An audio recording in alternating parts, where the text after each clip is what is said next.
Jonah, thanks for that. Well, we've been talking a great deal about the Israeli strikes in Lebanon and Beirut. We have some breaking news on Lebanon.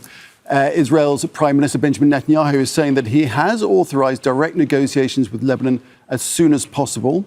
He said that peace talks with the Lebanese government will include the disarmament of Hezbollah. This comes hours after the Lebanese government called for direct talks with Israel after more than 200 people were killed in Israeli attacks. And remember, last month, President Joseph Aoun had offered to hold direct negotiations with Israel for the first time since the 1982 Israeli invasion during Lebanon's civil war. So let's cross to Nour, who's following developments in Israel from near Ramallah in the occupied West Bank. So, Nour, Israel's Prime Minister authorising direct negotiations with Lebanon as soon as possible. Tell us about the significance and the context of this, please. Yes, well, this is a significant development because less than 24 hours ago, we were hearing scathing remarks from the Israeli government about the Lebanese government, calling the Lebanese president and prime minister liars. That was the Israeli Minister of Defense. And the messaging just yesterday was Lebanon needs to do more. It needs to confront Hezbollah, disarm Hezbollah. Now, this development is convenient for everybody involved. Let's just take a step back.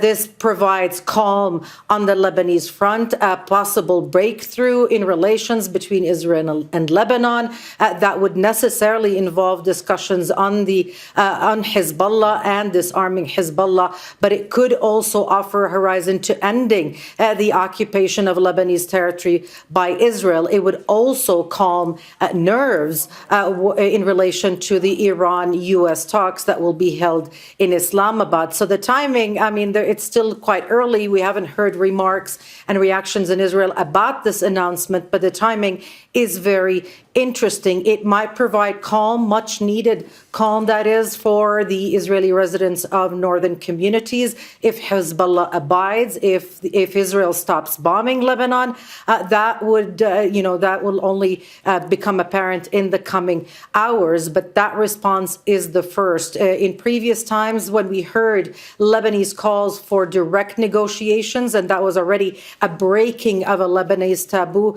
the response from Israel was lukewarm at best. The last time the Israeli Prime Minister had said that it wasn't the opportune time for Israel to engage in talks with Lebanon. It was time for war. So this is definitely welcome news for those who were seeking dialogue. No, does it perhaps give an excuse, a reason for Benjamin Netanyahu to stop the attacks on Lebanon, on Beirut and elsewhere? Because there's been, as you say, there's been a lot of concern about the implications of that on the ceasefire between Iran and the United States. If this announcement by Benjamin Netanyahu is accompanied with a cessation of hostilities, with Israel stopping its bombardment of Beirut, of other parts of Lebanon, if it stops its invasion of southern Lebanon, then most certainly this will be a development that will have far-reaching consequences, especially when it comes to the negotiations between Iran and the United States. If this statement is not accompanied by calm, meaning that Israel wants these negotiations to be under fire, then it's difficult to imagine how such a scenario would work out, especially when we know that Hezbollah can and has been firing rockets in response to Israeli bombing.